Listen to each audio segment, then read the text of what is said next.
Make sure that you can hear us and everything. Just talk a little bit. Hi! Hello! Buenas tardes. You still got 0 people watching. TARDIS of the Buenos. Hello, everyone. It's been a while. 2 viewers. Woohoo! Slowly but surely, here we come. Hey, everyone. Thanks for joining us on a Friday night yappy hour. So nice to be back after I feel like I've been gone for a month. You haven't. Mm-hmm. You've been doing a lot of filling in. I made a guest appearance 2 weeks ago, actually. Yeah. Came up to Tampa for like a day. And it was perfect time. And you came up for the O3 Ozone Summit with the vets, yeah, that's right. Which is cool because tomorrow we are doing a live with Dr. Marlene Siegel, who lives nearby, and she sees cancer patients every single day and has, like 5 to 10 different things that she can offer cancer patients, and has had wonderful experience. So we're going to bring Nina over to her, and we're going to try out ozone. We're going to do, what is it? We're going to do HAMT, which stands for... Close enough, yes. MAHT, which stands for major autohemotherapy, which is when you take ozone and you not only use it in a way that's applicable at home, but you use it as an injection form. And essentially what you do is you take the blood, small amount of blood, like a couple of milliliters, and you take it out of the animal, just like if you were drawing blood, and you mix it with ozone. And what it does is it jumpstarts the process, but also protects it from being a caustic substance, which is what everyone is scared over, as opposed to if you injected it right into your body. But then once you do that, it starts the cascade of reactions that then you can put it in systemically throughout the body safely. Awesome. So we're excited. We've been doing ozone, but we've been doing it rectally. Mm-hmm. So this way is much more effective, right? Because you're basically putting it right into taking her blood and putting it right back in. Yeah, I think that it's probably the most effective way to get it to the place it needs to go the quickest. Cool. Rectally, I think over time, I think every method actually works really well. I think that it's just that it takes a little bit longer to get it at the state that you would need in order to have such a high systemic effect. And especially if you have animals that you're using it as a multimodal approach for something like an immune-mediated disease or really chronic inflammation or even a cancer that you're trying to help with, then you would want to get it at high steady state as soon as possible.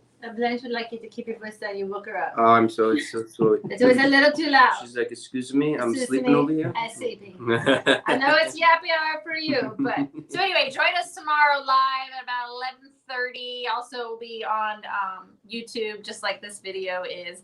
But anyway, we of course had a lot of drama this past couple weeks with Answers Pet Food losing 2 of their owners, and Billy Hoekman, their nutritional science director, and their chief vet, Dr. Knuven. Sorry, I always say Knuven and it's Knuven. You say potato, I say potato. Anyway, and speaking of potato, our 60-year-old Shih Tzu, she's not feeling very well, so everybody sends her good healing energies.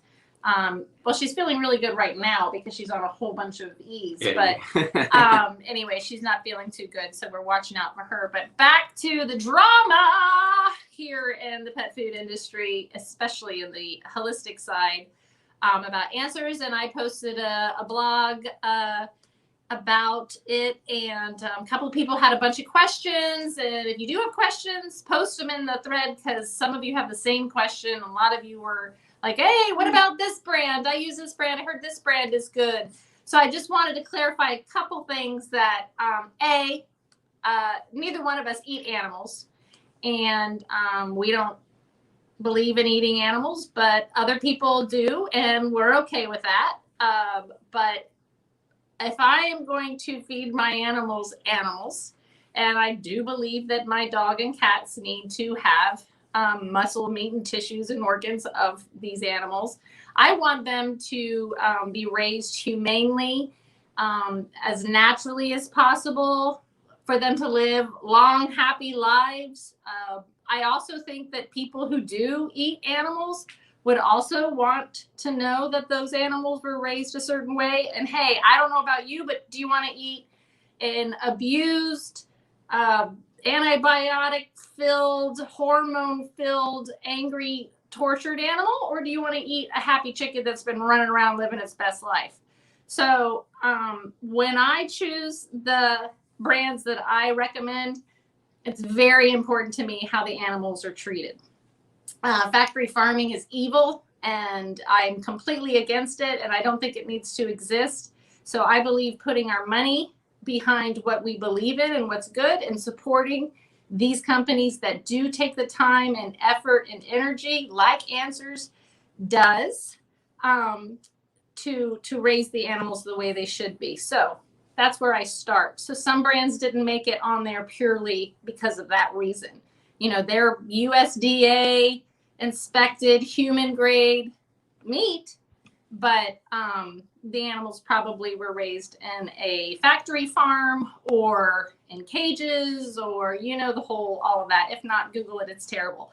So that was the biggest stipulation on what I chose, and then along with how it was manufactured, the people behind the company, the nutritional content, all that good stuff. And we don't have very many choices, so it is small. And then I'm sure that there are local companies that exist, and if they do, I would search them out, that are making raw food the right way locally. So of course those people aren't on my list because I don't know them. I'm in Florida.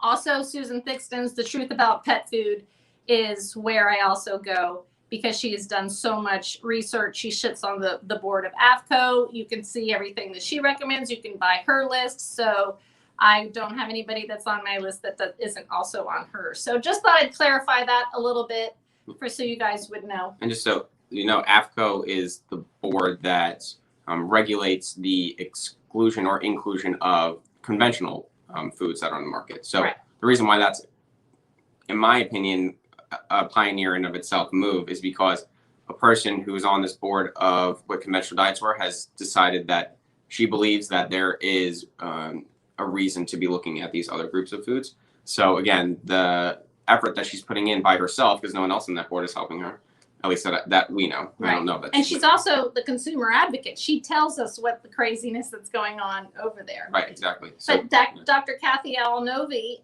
has started Next Generation Pet Foods, and it represents the raw food industry. So she and Susan Thixton have created this separate organization. But yeah, I didn't mean to interrupt you. No. Oh, but like AFCO, if you don't know, has approved ingredients like maggots and sawdust for dog food. So it's not an organization that we really trust. So it's good to have people on there who are advocates for us and our pets, for sure. Let's say some hellos to people. Hi. Here. Hello. I'm going to read Thanks for some joining comments over here. who's that weird voice? This is Okay, tell us. The ghost of Christmas past. We got Tracy Espinosa Hey, here. Tracy. Carter Eastler, Samantha Price. We know those people. Julia Johnson says, I love seeing you guys. I've Hi. been catching up on your podcast. Love them. I share them with anyone who will listen, even those that think I am crazy. Oh, yeah. Well, we're crazy. I've been crazy since I landed. Yeah, So, exactly. Lori- Thank you. Lori Langowski says, hi. Hi. Denise Agostini, hello from Pembroke Pines. All right. Oh, that's right by where my house I is. know. Susan Fletcher Through from Michigan walls. says, hi, Dr. Zach. Okay. What's that? Susan Fletcher from Michigan says, hi, Dr. Zach. Oh. Enjoyed watching you at the Ozone Summit. Oh, I have a question about CBD oil. Susan, ask away. Ask away. And Marianne English is here. And, Hi, Mary. and Hanbi Choi is here. Hi, Hannah. Oh, I know her. She's the best. Yes, I know.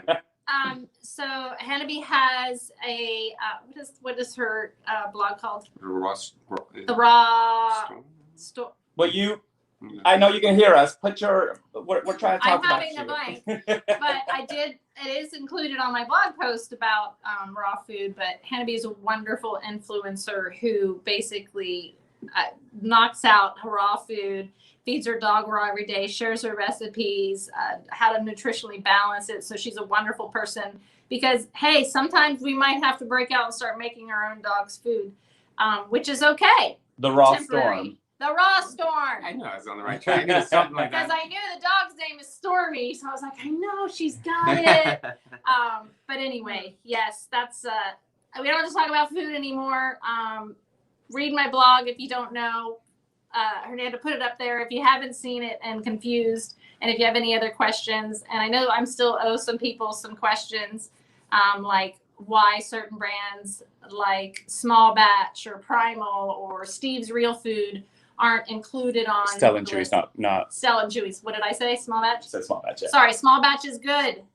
Small Batch is probably my second favorite because, and remember, it's my second favorite because I'm in Florida and it's like the only other one I can get. So there are others that I love and that are coming to Florida. So when I say that, that's because why I say they're my next favorite, because I can get everything. What was I saying? Stella and Chewy's. And those we left out because they are HPP, which is high pressure pasteurization or high pressure processing, which kills a lot of the beneficial bacteria, which is the whole reason we're feeding raw in the first place. So those are why those raw food brands aren't included. Are they better than kibble? Heck yes. So would go to those any day over a kibble, any day. So anyway, hopefully that answers some questions. We're going to move on because today we're talking about kitty cats. We are, yes, I know. I feel like right now there should be like meow, meow. Oh, really cute. There'd be sounds. There'll be sounds. So we're talking about cats. We're talking about cats because we got a killer vet who loves cats and who is experiencing some wonderful benefits, discovering CBD and how it works and can help our own cats. And really, we love it when we get a new vet. And I feel like we get a new vet almost every week because vets are starting to talk about it. You know, you get reached out all the time, you know, going, hey, tell me about this and how, because finally there's someone we can trust. We can trust somebody to go, this is the science behind it. This is why it works. This is why I stand behind this company because they do it the right way. Now let me teach you how it works. So remember, vets don't know about this. So for one vet to be able to tell another vet, it's awesome. And then we love having them discover how it literally will take the place of so many pharmaceutical drugs that do more harm than good. And that open space that where nothing works for like seizures or anxiety or what were we saying? Cats, angry cats, aggression. But literally, we have a shop downtown, which is where I've been working and missing all of our lives. But downtown, I see so many people with dogs trying to train their dogs to be less aggressive because, of course, they're in downtown apartment or condo. There's no yard that they run around. They get walked maybe 2 or 3 times a day. And CBD is a life changer. And for cats who want to be outside hunting 24 hours a day, it seems like, or at night, I think it's a game changer. I think it makes them calm down and take the edge off. But anyway, that's why we're talking all about cats. And then we have our cat vet who loves vets, who loves cats. Ooh, and she also loves vets. How about that? But anyway, we're going to talk about some of the diseases that affect or what you affect cats the most and what you think CBD, a full spectrum hemp extract, would help them with, correct? Yeah, pretty much. So, you know, I don't know whether it's because, you know, cannabis is a plant and we don't think that cats eat plants or something. Whatever is like not been exciting cat parents as much as dog parents for whatever reason up until now.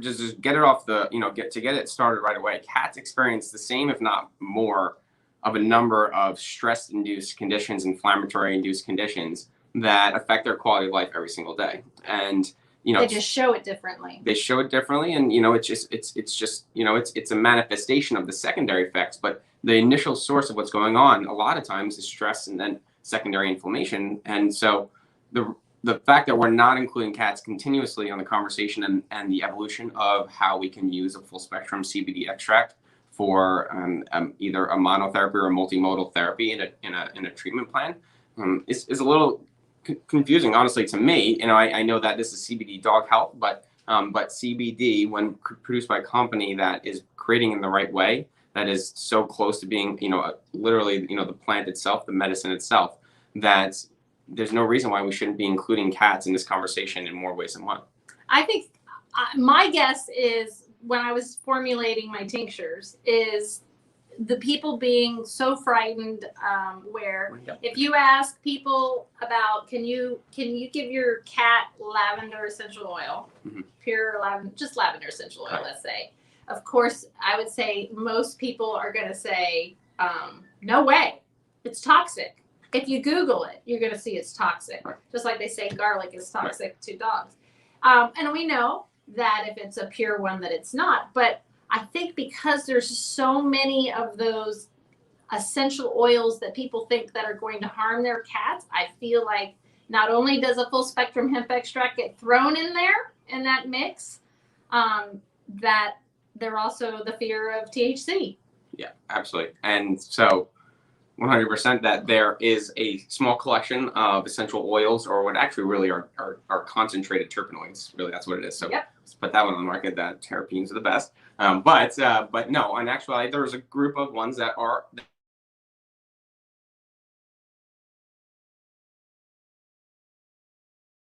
out of the group of cats. Oh yeah, and you explain that to us. Why the cats don't have something that dogs do, that they can't break something down. Yeah, exactly. Their liver just has a process that they'll take something and they'll put it in the direction B versus direction A. And the downstream effects of direction B can sometimes create metabolites that are not so good. However, every essential oil cannot be, respectively put in the same group. There are 4 or 5 at least that are very commonly accessible that can be helpful to cats as well if they're used the right way, like you said. And so the problem that arises with essential oils is sometimes they're mixed with other things such as phenols or alcohols, and they can also be at concentrations in their bottle that are not meant to be put on anything, whether you're human or a cat. But people, when they have information but not education, don't know how to apply it. So then fear is created, and then everything's grouped, and then it's judged against. So this is not saying that every single essential oil, when diluted and not with a phenol, is safe for cats. But what we're saying is that if they're, again, just like cannabis, if they are formulated in the right way, that it's safe and it's used in the right manner, that it can potentially be used as well in many different respects, as long as it's done right. Yep. Absolutely. So I think we have a graphic on which ones are safe versus which ones are. I mean, there's like probably a handful that cats shouldn't be around. But again, you have to make sure that it's pure. And just like you're making sure that your full spectrum hemp extract is pure by checking the COA, the certificate of analysis, you also want those same COAs from whoever you get your essential oils from. Right. And they have them. And if they can't produce them and they can't give them to you, don't use that essential oil. But I want to quote Dr. Melissa Shelton, who is a holistic vet who uses essential oils all the time. And she really opened my eyes by saying, if lavender essential oil was toxic to cats, then cats would be dropping dead all over the place on a regular basis. And that's not happening. And that's the same question I say about a full spectrum hemp extract or THC. I'm telling you guys, you Google how many people consume, use, smoke, vape, eat cannabis, and the same thing would be happening to animals, and they would be dropping dead from consuming cannabis or CBD, or even all of the terrible, stupid products that have who the hell knows what in it, and people are trying those, and they're still not harming the pets because cannabis is completely safe. Hemp is completely safe. So keep that in mind, that if these things were really toxic, then animals would be dropping dead all over the place, and it would be reported all over the place, and everybody would be hearing about it. And that's not what's happening. And not all products are created equal because it's not regulated. Right. 100%. So he just said terpenes and terpenoids, just like, they took cannabinoids, and they just take out one cannabinoid or one terpene, and then they put it in other things. Now we've messed with it. Now it's no longer pure. So those things could be dangerous, but not a pure plant extract of any type, except those that were on the list. To cats. To cats. Anyway. So anyway. Terpenes bores people. I like terpenes. Anyway. I think terpenes are so cool. I know, you and me. Anyway, okay. So, should we introduce our guest? Yeah, I think so our next guest is so super smart. I love the super smart nerds. They're my favorite. And she loves cats herself. And like we said before, she didn't know about cannabis. She's heard about it. She's heard about hemp, but really didn't know anything. She would have been like, yeah, I don't know. I've never heard what you're talking about. go away. And now she's changed because she's seen her own cats benefit from it. But I know she is a chief vet at a Banfield in Miami, but talk about her a little bit about her history first, because she's a smart cookie. Well, yeah, I wouldn't be able to list all the letters. She's, through research and through traveling across the world, like, is pretty impressive. Like I said, it would take forever to explain, but essentially now, yes, she's based in, she runs kind of like, I think, the only Banfield, the main Banfield on South Beach in Miami, which is in and of itself a challenge. I can't even imagine what she must see. The clients she sees there, you know, when money's so she must see lots of cannabis consumed coming in there. Well, I will have to ask her. I'm not sure. I never answered that question. But when money's not an issue, you get the clients that are ready to make sure that although money's not an issue, they're gonna say what they're gonna say. So it's the amount of patience and also skill it takes to apply at the same time in this hospital that she's now running basically by herself and doing an amazing job at is pretty impressive in and of itself. And at the same time, like you said, she was like me. Okay, I was trained classic at Western, medicine school, and told to only put stock in some of these and to fear the other things. And so through my process as well, I learned simply that open-mindedness can help you then figure out that there's a whole nother world out there. And not that everything that's not mentioned, not that everything that's brought up is going to be safe, but there are 100% things in there that they don't tell you about that can be used safely and effectively in life. And so what's great is that our guest, Dr. Levitz, she was a veterinarian that was trained just like me, but then was able to kind of hear a couple of things that I was saying that were just educational. They weren't manipulative or salesman-y. They were just basically educational. That was true. And then she felt the confidence to try it on her own pet, to try one of our products, the CBD dog health products. And when you see something happen in front of you, that's when you become a believer. And so now she is early in her stages of learning about cannabis, the plant now itself, but now it seems like something that she's really come to understand that is something that we should, be considering in the right situation. And so that's why we're happy to have her here, because the more and more we get these stories of conversion to open-mindedness and then to belief, that she's done all her own research. Like we didn't shove anything on her. She's done this all on herself, and now within weeks feels confident enough to just talk about her story and where she's gotten. Awesome. Well, let's have her on. We have her on, Dr. Sarah Levitz. Thank you for joining us. Hi. How are you guys doing? Good. Thanks for joining us. So tell us a little bit about your hesitation and then your experience using a full spectrum hemp extract. Well, I think Thomasina, my cat, might be in the background. I'm trying to figure out how to get her in. I think, there we go. There's one of my cats. Oh, that's a sassy lady. That's Thomasina Josefina Maricel. I did not know.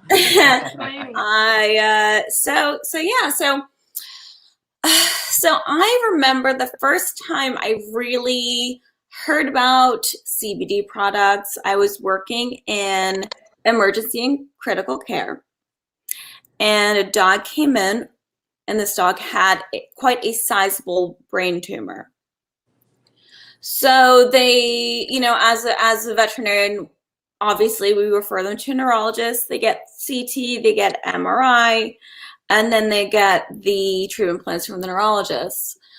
But this is very expensive. The seizures their severity was not decreasing. And I said, I don't know much about this, but, would you consider CBD? And she goes to me, well, the vets over, the neurologist said, don't ever use CBD for seizures. And I said, well, that's interesting, because you look at the human evidence, and Dr. Zac was explaining to me there's 2 cases in which medical marijuana, I guess, or cannabis is used in seizure disorders. And Zac, if you could remind me of those 2. Yeah, it's Lennox-Gastaut and Dravet syndrome. They're congenital forms of epilepsy. So so when I sort of saw these videos of these children having such profound resolution of clinical signs, I was sort of encouraged to do my own research. And I was kind of like, well, I can't really tell you much about this because A, I'm not allowed to, and B, we have very limited studies in animals. But I think that it's not going to hurt. I don't see anything that's going to be harmful. And they actually reported to me that they were using CBD and they did see a difference. So that was about 2018. Then I met Dr. Zac at the very beginning of COVID. I came back to Miami from London, and I saw that he had interest in cannabis medicine. And one of my patients who has arthritis was very interested in trying CBD. And I said, you know what? I think I have the perfect person I can put you into contact with. And I think the rest is sort of history. It has been quite a steep learning curve for me. We are told, CBD is, it's not FDA approved. We can't prescribe it. We can't give dosages. And that's it's scary because we've worked so hard for our licenses that we don't want to do something that will put that at risk. When we can see the effects and when we hear the stories from the owners about how much it has improved their quality of life. Not only the dog, but also the human. Right. You can't ignore that. And we were talking about it, we were talking about a specific vet because we're meeting vets who've been in practice for 30 years and they either feel really bad or angry or sad because they know better now and things have changed and there's better choices now. We don't have to do it the way it used to be done. And you're still not being taught that. And then there's those that have been practicing who now know better, who do better, who forget about the past. I'm moving forward with these, which, I feel like Dr. Siegel is one of those people. She, same thing, took her horse to a vet. The vet, she got told as a vet, there's nothing else we can do. And that's unacceptable. That was unacceptable to her. So she kept on searching until she found things that helped. So she never stops. You can say anything that happens. But for a vet that's been in practice for that long to be that open-minded and learn and grow and listen to their patients instead of just, discounting the science and now the research behind it. And then you young vets who are like, yeah, no, we can't ignore all of this evidence. We can't ignore our pet parents. We have to listen to the pet parents. And if your vet is not listening to you, you need to find a new vet. And I know it's hard to find a good vet, but we also have telemedicine now. So you can talk to some of your favorite vets now, which is pretty freaking cool. We just came from a Tara, if you're watching, hello. We just came from doing a consultation in person. We usually do them over the phone, but we just came from doing one at our Lutz shop. So you don't have to stick with a vet that is not listening to you and doesn't take you serious and doesn't listen to you when you go, hey, could you tell me about CBD? Because all they have to do is go, I don't know anything, but I heard a lot about it. You could go to this resource, but just ignoring it, that's arrogance. Just like what's her face says. What's her name? The one that starts the CBD Nation movie that says, Umana. Dr. Umana, right? Yes. Yeah, I love her. She's a woman not afraid to tell you what's up. That's right. She's my hero. So anyway, to get off on a tangent there. Yeah, well, that's a good tangent. But Dr. Levitz, can you tell us how then you went from seeing that in 2018 to what's now, like how you apply that maybe in a personal level, like with your own family? Okay, so I have the most expensive dumpster rescue cats in the entire world. Like, I swear to God, I rescue cats and they have every single one of the most rare diseases you can even think about. Or not so rare, but something that's unusual. My cat, Pinhead Larry, she is a girl, though her name is Larry. I noticed that one of her lymph nodes was incredibly swollen. She had very inflamed gums, and she had horrible halitosis. I took her to the vet because I was in London, and I'm not going to treat my own cats. I'm going to go to someone else. I'm going to get an opinion. And they said, well, your cat's going to need a dental cleaning, and she might have feline odontoclastic resorptive lesions, or feline gingivostomatitis, which I try to explain is she's basically allergic to her own teeth. Sure. So what we had to do. I like that explanation. That makes a lot of sense. I'm gonna start using that. I can't explain it any better. It's just that, the cat is almost rejecting their teeth. Their roots are absorbing. And the only treatment plan we have for cats with gingivostomatitis is full mouth extractions, which is also very expensive. And then we're also thinking, well, my cat, she has 10 teeth now. So cats have 30 teeth. She had to go under anesthesia for however many hours and have 20 teeth removed. I was prepared to have a cat with no teeth, and she was not even 3 at this point. Wow. So I was like, you're the dentist, you're the specialist. I trust you. You do what is best for my cat. But in the back of my mind, I was saying, please let her have some teeth. I don't know how I felt so bad about it, So I was looking online at CBD papers, and there was this fantastic one about the use of the endocannabinoid system in the mouth of both healthy and cats affected by gingivostomatitis. And it showed some really fantastic results. So what I've been doing for her is I got this online. I don't know if you can. Yield tincture for cat. Mm-hmm. Yes. Wait a second. Does it look like this? Yeah, and there's Thomasina on there. That's right. It's a little. It's a QWERTY in white. I knew that if I put it on the bottle, that it would come. Summon the Dr. Levitz.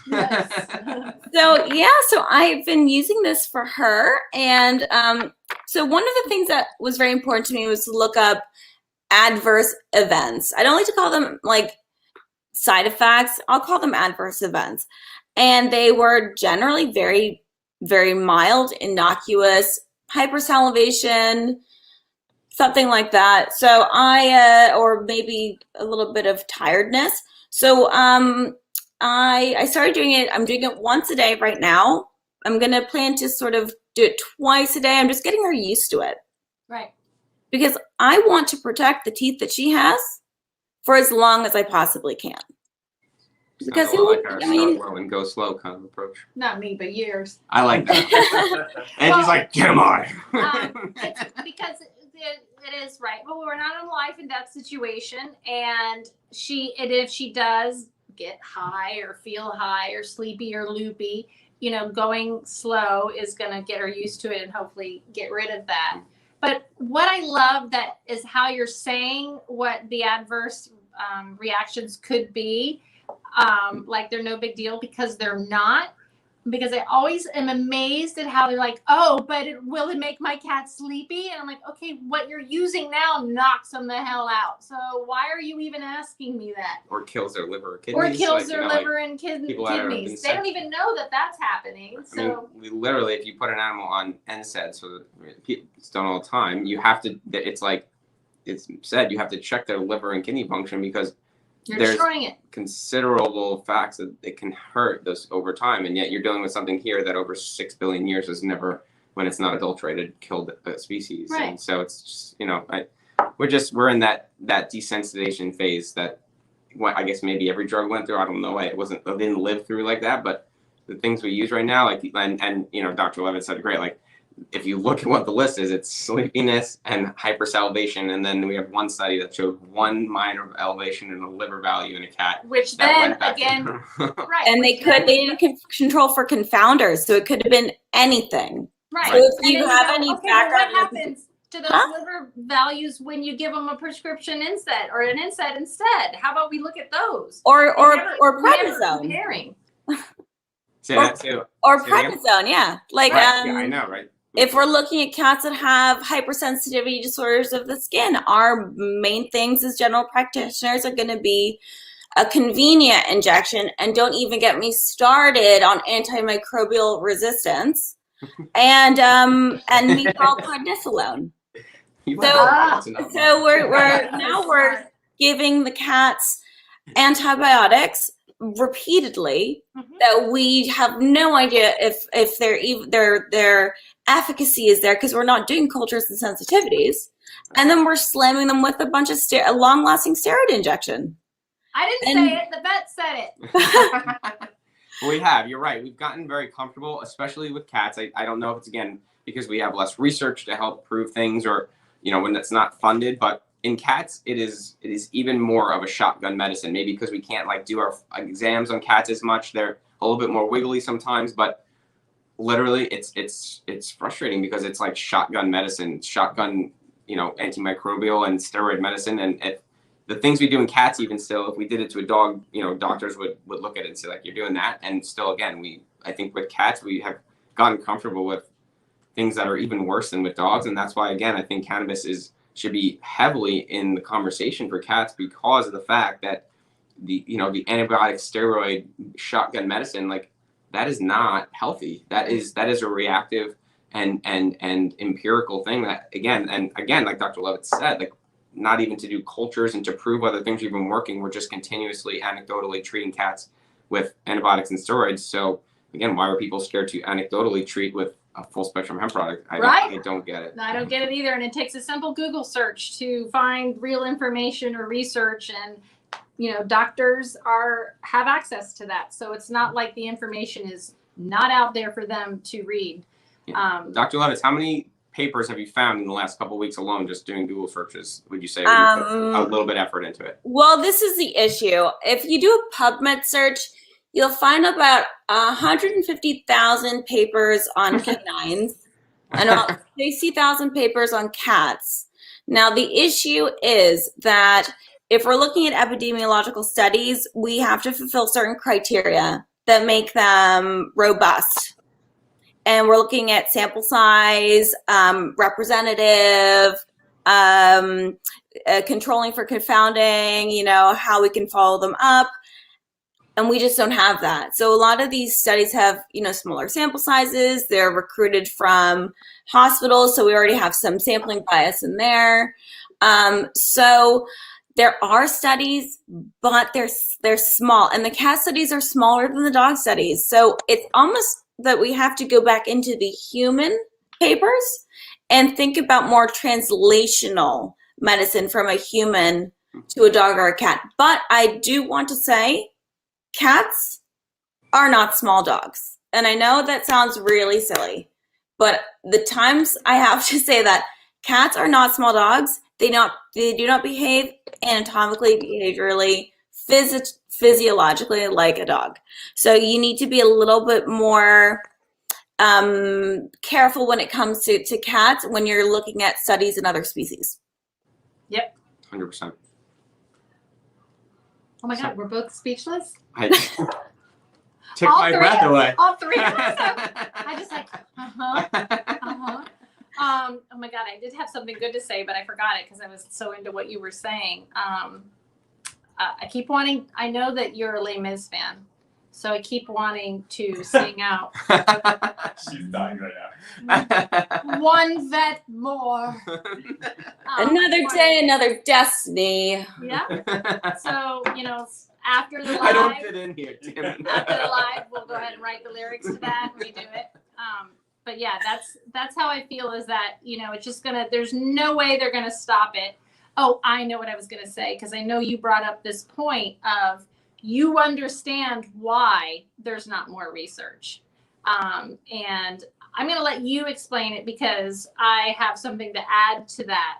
We thought of a visual, but talking about how prohibition and big pharmaceutical companies can't figure out how to monopolize this and make lots of money. So until that happens, and until federal regulation of the entire plant, because they also don't understand the science, gets released, we're not going to have these big giant FDA approved studies, right? Except for Epidiolex, which is an isolate, which they found out how to make an isolate of drug. So, but I didn't. And again, the isolate is the isolate of CBD, which the report came out that it raised the liver, it was dangerous for the liver. That we are not just CBD, we are a full spectrum hemp extract with naturally occurring cannabinoids, including CBD and THC, not just CBD. And what the hell was I going to say? And because they did that and named CBD a drug, they can now charge, are we ready for the graphic? Yes. $2,000 for a prescription for Epidiolex, which, by the way, Dr. Levitz, me seeing a child in person have a seizure who had Dravet syndrome. I know her, she ain't listening, but I love her, Giselle from Camp Moms. Her son, Bruno, had a seizure right in front of me. I can't tell you how many times I saw it, but the first time I saw it and watched her calmly open up a tincture bottle and lift his lip and put it on his gums, and him go from a complete, absolute seizure where I was ready to dial 911 to him, and within 30 seconds coming and talk to me. And that changed my life too. And I thought, this is inhumane to keep this medicine from us. And then when I found out that animals, which are my passion, had the same system, that's how I brought them both together.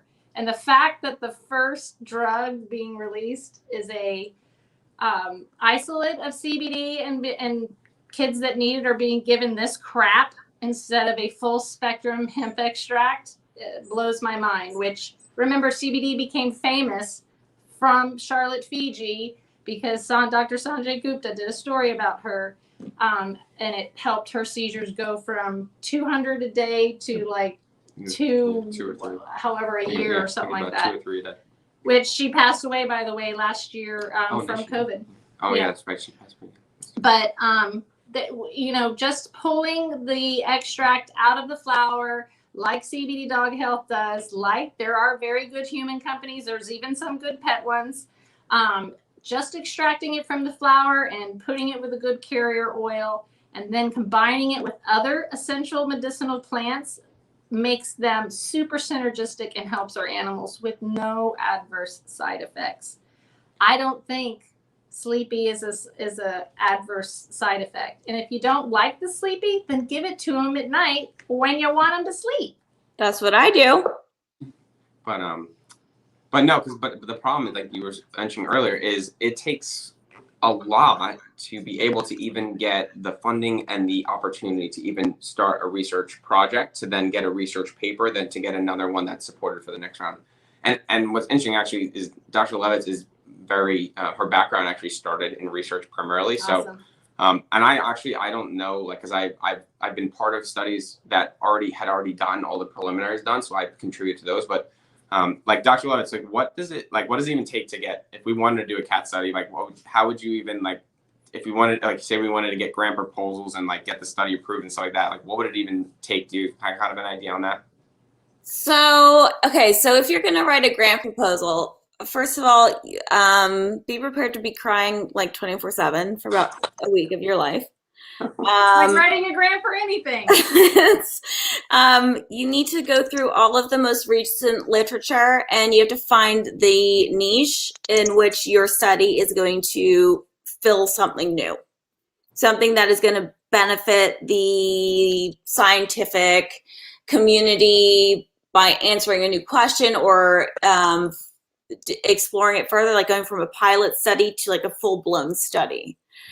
So you kind of have to write, it's like writing a basic paper. It's like abstract, objectives, methods. You have to come up with everything, your stats, your sample size, how you're going to control for confounders, and then you need all of the science behind it as well. So you've just spent weeks of your life making this grant proposal, and you're given 5 minutes to speak to like 3 people, and they've already talked to 100 people before you.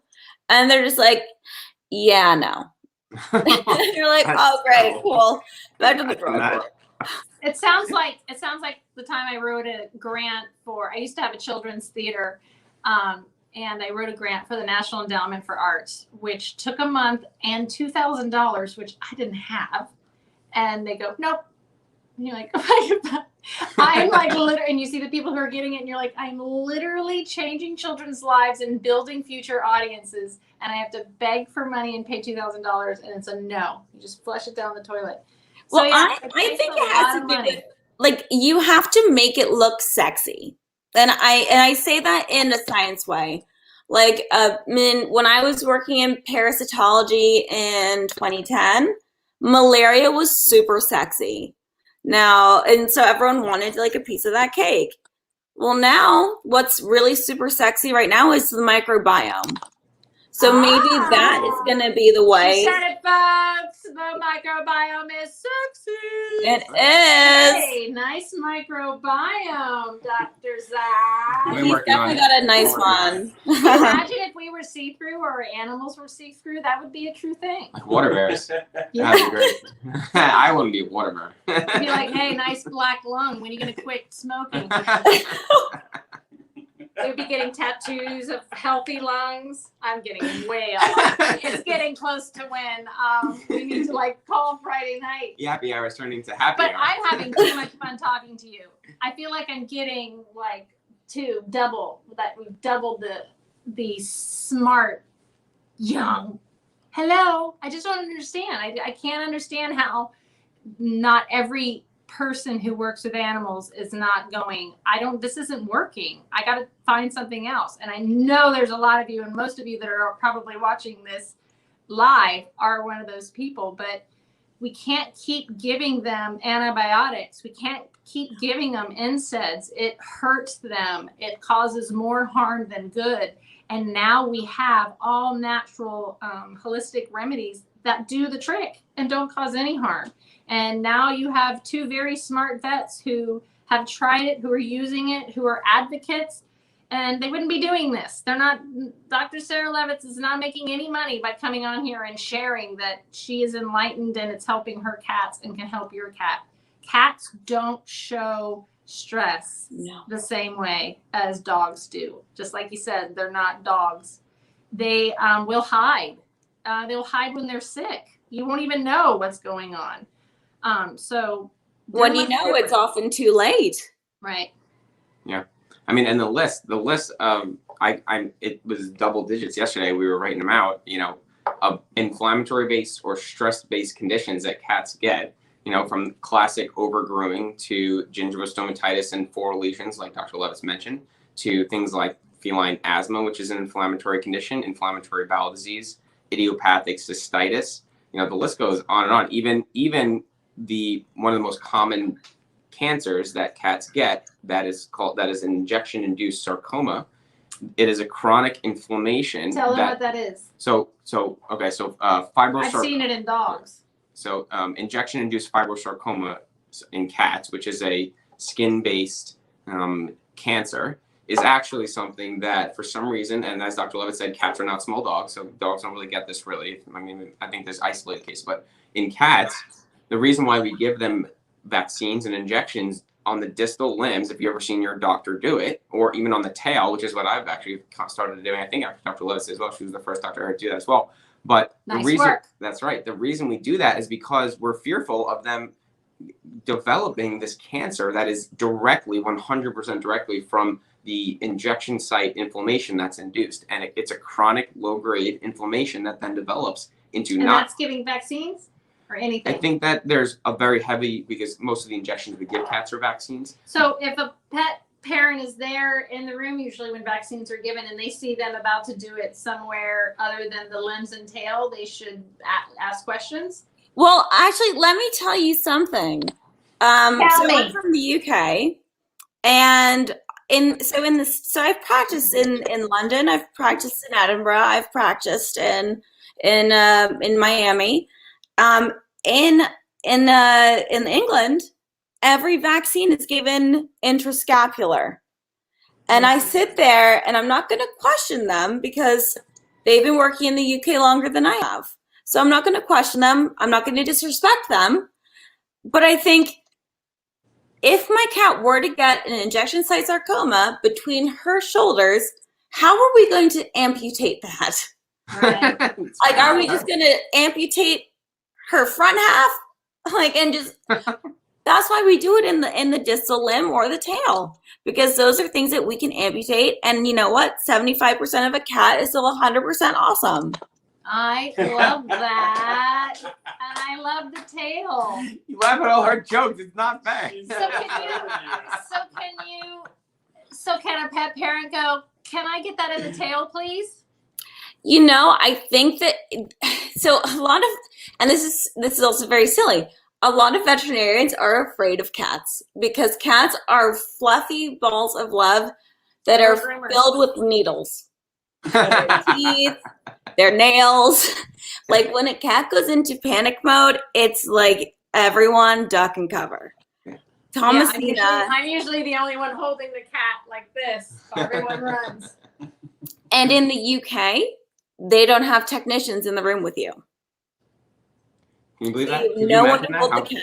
It's got to be terrifying. I can't imagine. Like literally, like that's such. I don't understand, but you would know better than me. You've been there. So, but long story short, you know. But I mean, correct me if I'm wrong, Dr. Levitz, but I'm literally like seeing a pattern here that we have like 8 to 15 conditions that cats could be benefiting from if we had something that could be given safely, and then potentially induce multiple effective ways to control these inflammatory and stress-based conditions.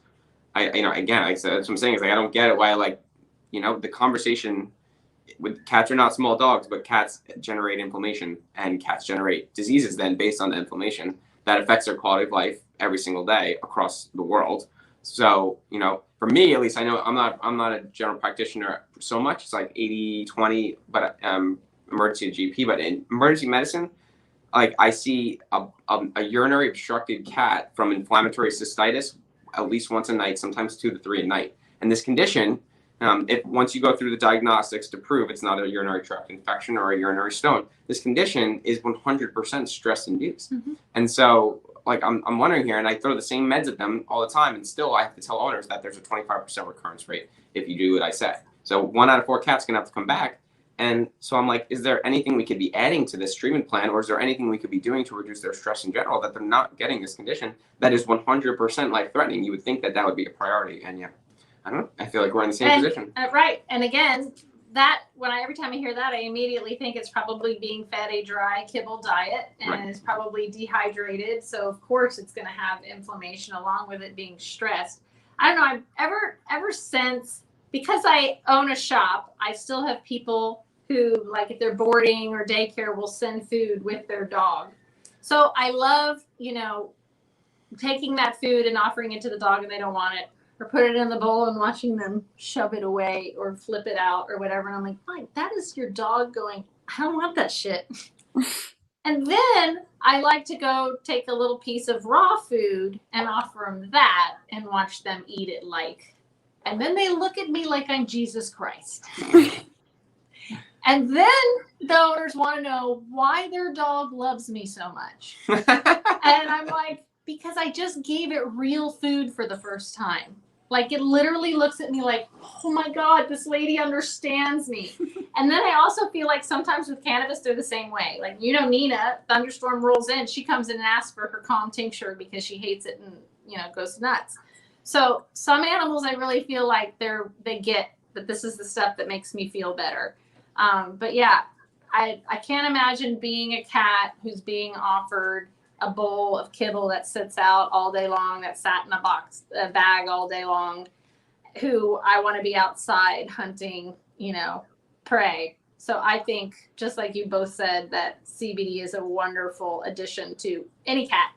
I feel like any large breed dog should, after a year old, start on a CBD regimen just for its whole life to prevent getting bone cancer, since I don't even know what the statistic is. It's ridiculous. 1 in 5 large breed dogs is getting osteosarcoma now. And I feel like cats, rescue cats, immediately. Any rescue animal, I feel like immediately. My new thing is people who got puppies during COVID and now they're 6 to 9 months old and coming into the groom shop for their very first nail trim. Oh God. Don't even get me started. I'm going through calm like it's going out of style. And of course, most of the dogs are little micro bullies or Frenchies or whatever. So how the heck do you hold that still? Pugs. Yeah, and it's so, yes, I know. Brixie Fowl group. They're so adorable, and then I don't know. They grow up. I know. And then they have all kinds of problems. The problem is that I love them. And then all. they get another one. I know, I love them so much. We do too. So I feel like that these dogs, these little Frenchies, pugs, these little pitties, they have they've got skin disease, they've got dental disease, they've got IBD, all of these things. Joint problems. Like for Frenchies with the hemivertebrae, all of these things can be treated with one product, which is a full extract or a full spectrum hemp extract. Listen to her. She's an expert now. I just think about that and I'm like, okay, so we're going through a hydrolyzed protein diet and a Cytopoint and some Apoquel and then hexachlor shampoo, and then we're getting multiple ear infections. So then we're doing ear cytologies and antibiotics, and then we're getting multi-resistant ear infections. And I'm just thinking, wow, think about all of the, like, first of all, thank you for paying off all of my student loans. But secondly, yes, it's expensive. Some of these CBD products are quite expensive, and almost we will think that they're cost prohibitive. But if you think about it in a benefit cost analysis, something that I learned in working in public health, if you think about it in a benefit cost analysis sort of way, the returns that you get in just using these types of products, you're going to be paying less over a longer amount of time, and your dog is going to have a significantly increased quality of life. You know, you're talking about sexy. The immune system is sexy as fuck.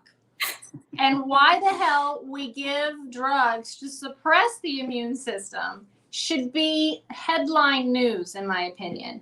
Why are we taking away our own ability to fight off disease and keep us healthy? So most of the drugs and things that you mentioned do that. They don't support our immune system. They don't support the gut microbiome that feeds the immune system and keeps it alive. So of course we're just going to keep them sick. So thank you so much for saying all that. I don't know why it's so hard to say. When we know better, we do better. And thank you for both of you, for continuously going out there in the world and going, okay, that's old school. As I've got Dr. Marlene Siegel again tomorrow. We're going to be live with her. She says NSAIDs and antibiotics are so 1900 and we need to move forward, and there's better things we can do for our pets. And thank you for saying that and telling us, because it doesn't make sense. And I like for pet parents to understand where vets are coming from, whether they're new, whether they're old. And there's really good people out there. Think about the person that would become a vet. It's going to be a good person most of the time, but you have the power. You now know better. You can spread the knowledge. You can share this video. You can follow these two vets who are always going to be completely honest with you. And I'm here to translate in case they say something too sciencey. And you'll hear me go, what the hell is that again? I can't even say it half the time. Acute traumatic dermatitis. I'm like, that stuff that goes like this and then it's like that. And he knows already. So that's what's so awesome. So thank you for you both for coming on here and explaining and being so open to pet parents and helping them understand why their vet is not talking about it and why vets don't know about it, but especially for our cats. But thank you for creating a very safe and quality controlled product, because and I learned this again from Dr. Zac, if you look at what because there are people that are so interested in it but don't know where to go. So they go to the head shops and they say, oh, this is CBD for dogs. And you do a analysis on what's in it. It's got heavy metals from the fertilizers and the pesticides within the tincture. It's got very few of the active compounds that are going to help your pet. So thank you for being there to make a product that is trustworthy, that it's quality controlled, that we know has the things that these pets need to get the greatest benefit from this plant, this misunderstood plant. Right. And when it comes to, like, I guess I always say the most important thing is to get through to vets, because there's two things that scare them all the time. Number one, we're not saying that cannabis is the 100% cure-all for every single thing by itself. People get scared by that every single day. They're like, you can't say it doesn't cure everything. That makes no sense. You're not allowed to put, you're making these pet owners think that this is, Jesus juice. And I'm like, no, I never said that. I never said that. I said that, though, this is most 100% the safest and first tier option we should be trying for almost every condition, especially since 90% or more of every condition is inflammatory based with some type of underlying etiology. So if you're trying to address inflammation or you're trying to address cancer, one of those two, both of those are inflammatory based. No one thinks about cancer being inflammatory, but it is. And so why would you not be considering this as either a multimodal formulation, part of a treatment plan, or something that we can start first that's not going to have the side effects of the steroids, the NSAIDs, or the antibiotics? Or drug sparing effect, just a basic drug sparing effect in a multimodal use. So we don't have to use the amount of steroid, or we don't have to use the amount of phenobarb or Capra or whatever. Right. And also Zac Jesus juice is the Euthazol. So we're definitely not giving them. No, we don't want the Jesus, right? We don't want that. And then number two, though, the most important thing after that is that vets are like, well, I'm not allowed to talk about it because it's illegal for me to talk about it. And that's the second thing we have to address is that, and as the presentation that I put on for veterinarians, as we've done several of them lately, I break down literally everything for everyone, because there is no veterinarian out there or team of pet and vet experts that is going out just like a drug rep would do and going to hospitals and explaining to them with a nice lunch, they're buying pizza or whatever, and explaining to them just like a drug rep would do, this is the reason why this company is doing different than everyone else. Drug reps do it all the time. And so, but what I'm saying is that the veterinarians are scared because they don't know what's legal or illegal. And so, like Dr. Levitz started out with, the first thing is that they're fearful that their license will be at jeopardy if they say one thing, but they don't know the spectrum of what they're allowed to and not allowed to say. Right. So, and do you think that they're teaching this to new grads? I graduated 2016. Do I think that we are learning about complementary and alternative medicines? I'm doing my acupuncture course right now. Did we ever learn about acupuncture in vet school? Nope. No, God, no. We learned every time I go to speak at a vet school, I've been invited by the students.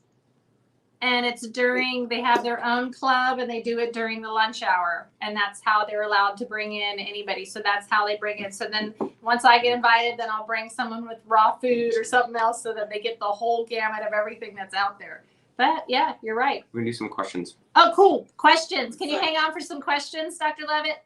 Love it. Let's do it. Susan Fletcher said, you suggested to give a coconut oil along with CBD oil. Can you explain what does the coconut oil do when given with the CBD oil? All right. Cool. I can take it. Yeah, you can take it. So we actually put MCT oil from coconuts, and it is absorbed more quickly because it is a carrier oil. So it basically carries the CBD into our bloodstream. So it's a lot quicker absorbed and used by the body when it is accompanied by a carrier oil. Some other carrier oils are like sunflower, olive oil. What are some of the other good ones? Coconut oil. What? Yeah. Krill oil, but hemp seed oil is the other one you'll see. Yeah, hemp seed. So you'll see in our tinctures, hemp seed also has so many wonderful benefits. The problem with krill oil is that it's very hard to source a pure and keep it from going bad.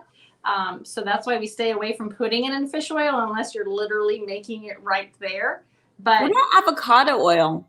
Avocado oil actually is a really good one too. But again, you want to make sure that it's an organic source. My favorite is MCT from coconuts because my source is amazing.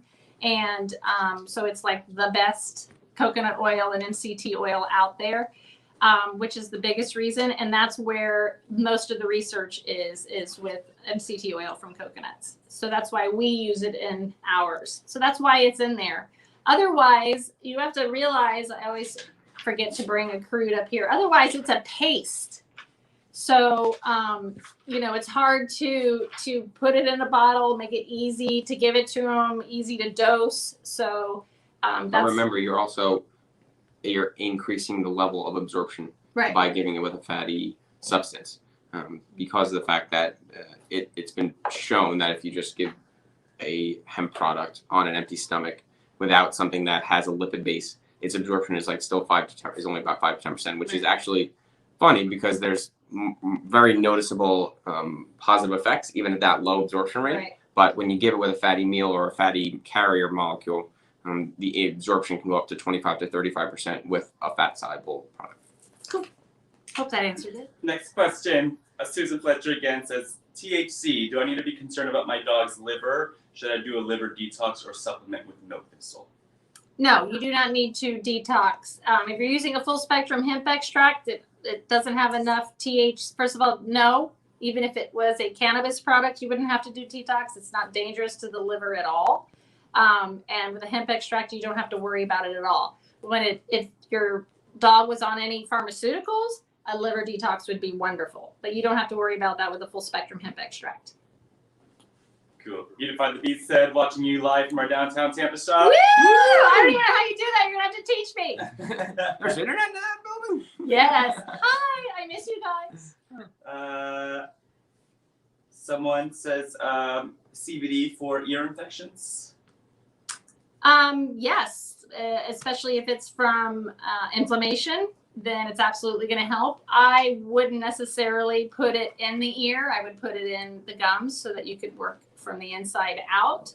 But I put in some Amber Naturals from Healing Naturally store eardrops in there, and I put the blood with some colloidal silver. Yes, that's what I was going to say. Remember, he put it all up. Yeah, we're not. I mean, granted that cannabis has an antimicrobial effect, but putting it so that if it's not something that's going to naturally dry inside the ear canal, that sometimes can sit there, which can be annoying to the dog. So would it cause like profoundly worsening effects? I would say yes, but I think that it's an oil, so it's not going to be absorbed through the skin. So I wouldn't be putting the oil down its ear. But that's why we have other therapies that complement. Right. And also remember the salves that, when you put a salve, it spreads out when it gets absorbed. So even we had a dog who's got some ear infections and the outside was looking really irritated and inflamed. So taking a salve and rubbing it on the outside and letting it seep in is okay. Just don't put it down inside.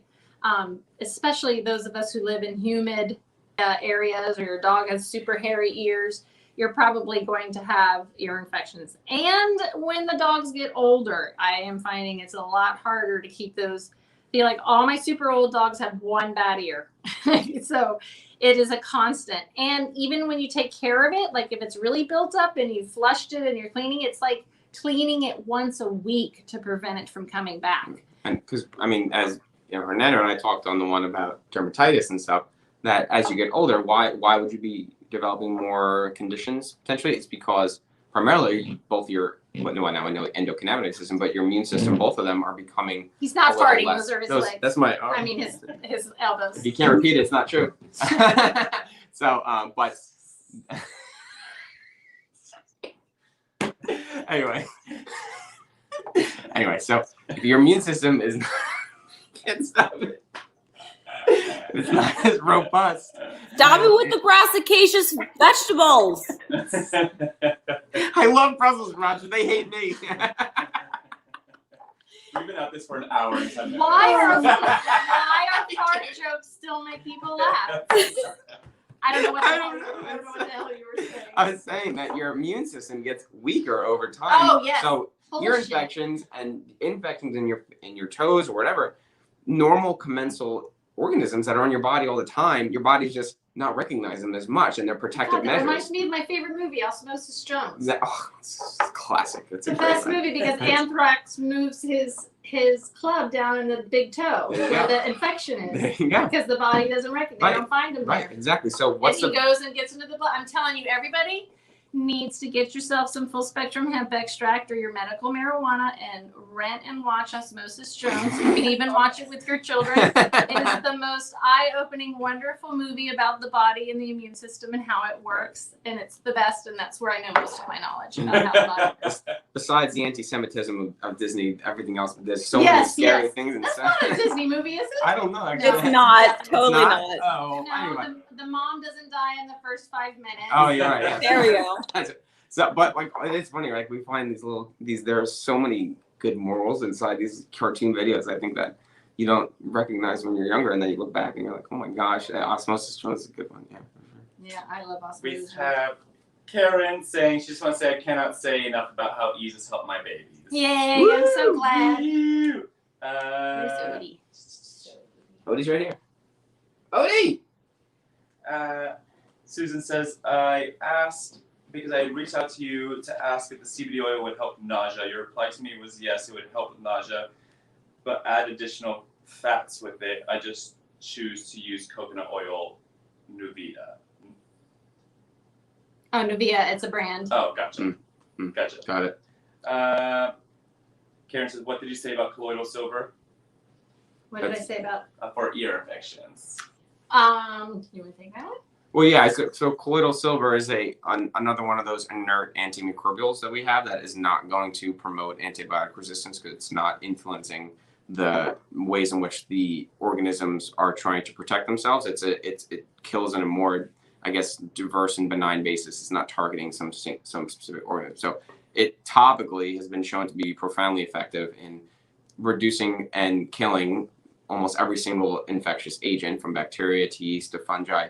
I'd have to look into if it's a viral, like topical viral, but then at the same time, a lot of people are fearful of oral silver for the reasons that a lot of people were not manufacturing or creating it properly. However, there is a way, and there's several. I guess I'll get our one brand that we recommend. Yeah, there is one. Well, you can put it up it's on the Healing Naturally store. What? The colloidal silver. Oh, yeah. I'm sorry, the silver hydrosol. That's the word I'm trying to get to. So there's a silver hydrosol, which is something, again, it's just like essential oils. It's just like cannabis. You can do it wrong a lot of ways, but if you do it right the right way, that something you proved me on, because I was 100% not a believer. I'm not gonna lie. I thought it was scary. I've heard all the stories. I'm that the everyone crazy else witch lady Right, that influenced us here. What about this? Yeah, people turning blue, and I was like, well, then I looked at it and I was like, because this product they used was 100% done incorrectly, no wonder why. And so if you do silver hydrosol the right way, it's complementary to your body, and it does not build up in your tissues like all these, like what they're saying.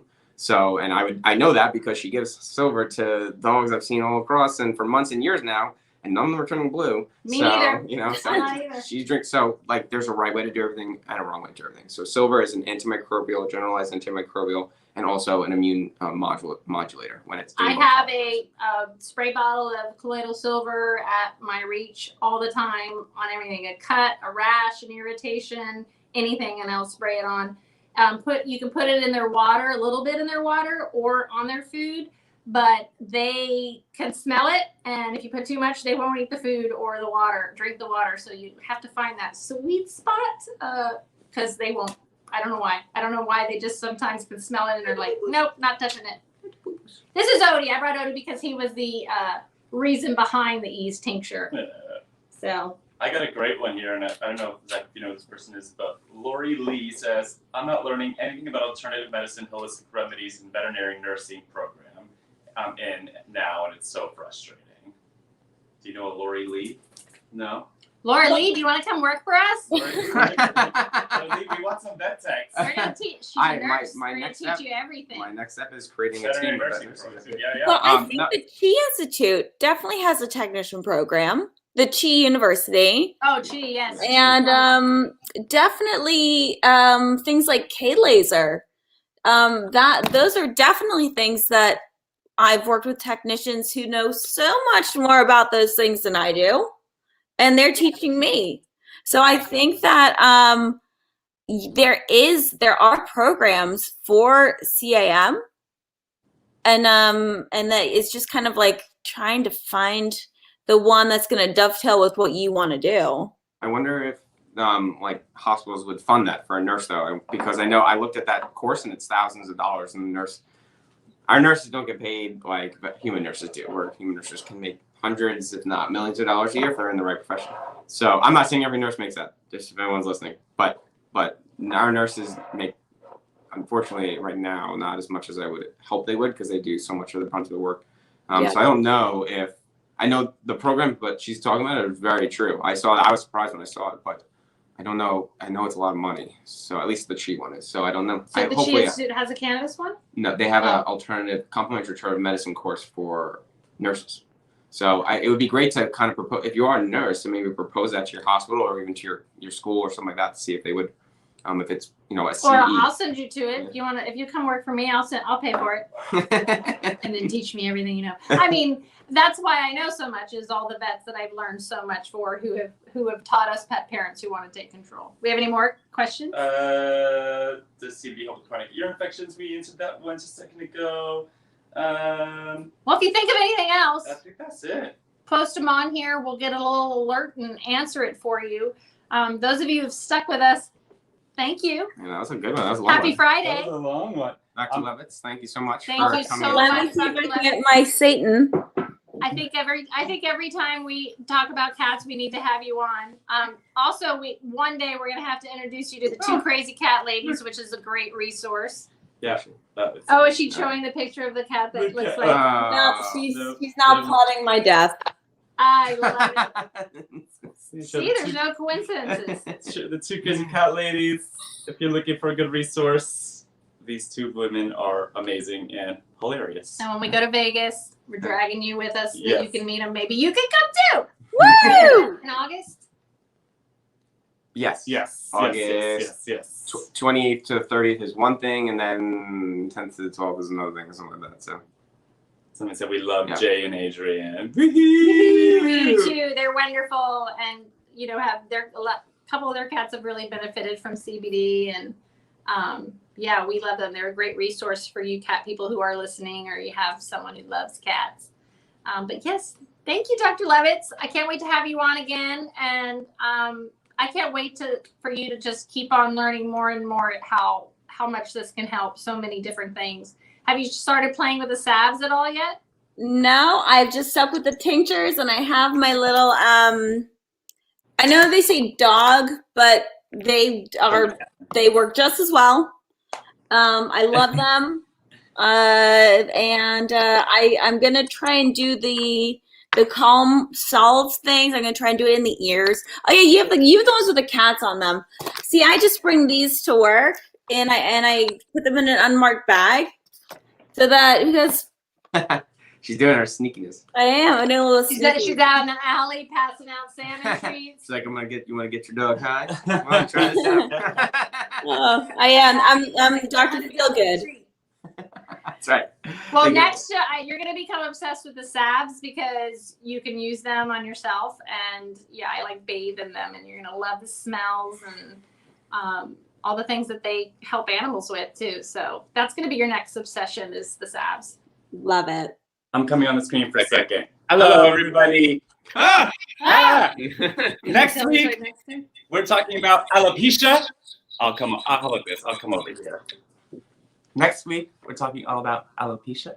If you're in Atlanta, Georgia, we want to hear from you because we're going to be there next month.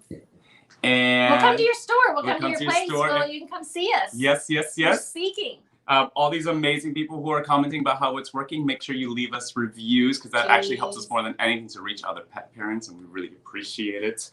And pet parents, thank you for keeping it up and talking to your vets about it, because literally more and more people, is he on? Yes. more and more people, more and more vets are asking us because pet parents are coming in and asking them about it. So thank you for keeping up the big fight. Join us tomorrow if you can with Dr. Marlene Siegel, who, she's been practicing for 30 years, and she, came up with another saying, which is don't blame it. I'm sorry, don't name it. Practice 100 times. Now I can't remember which one it is. Don't name it. Don't name it, blame it. On inflammation.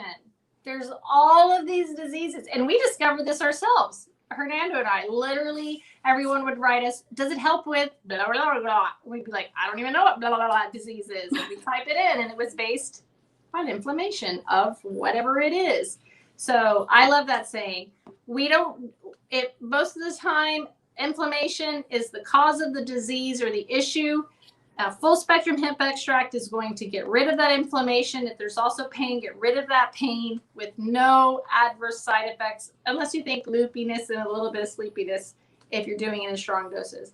Otherwise, these are 12 milligrams of full spectrum hemp extract. They're not going to get loopy or sleepy. They're going to probably feel really good.